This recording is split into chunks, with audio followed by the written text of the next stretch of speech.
गरीब किसान की समय यात्रा एक सच्ची घटना है। जब मेरी उम्र लगभग 8-9 साल रही होगी तब घटित हुई थी और उस समय आसपास के गांव के सारे लोग इस घटना को सुनकर आश्चर्यचकित हो गए थे। बहुत समय पहले की बात है।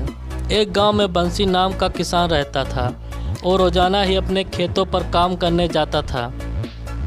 खेत में न जाने कितने ही काम होते हैं, बहुत खून पसीना बहाना पड़ता है, तब कहीं जाकर अच्छी फसल उगती है। बंसी भी दिन रात अपने खेत संभालने में लगा रहता। रोजाना की तरह वो उस दिन भी अपने खेतों में अपने लिए पोटली में दोपहर का खाना बंधवा कर चला। आज उसे खेतों में कीटनाशक छिड़कना था, इसलिए साथ में कीटनाशक के डिब्बे भी थे।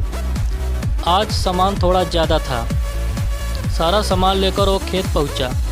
बंसी थक गया था तो सोचा थोड़ी देर पेड़ के नीचे आराम कर लेता हूं, और बंसी वहीं बगल में सारा सामान रखकर अपना गमछा बिछाकर आराम करने लगा। थोड़ी देर न जाने कहां से एक काला जहरीला कोबरा आया और बंसी को डस लिया।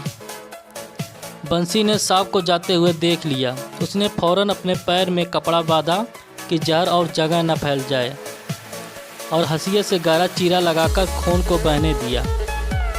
खून तो बह गया, लेकिन अब बंसी को मदहोशी छाने लगी।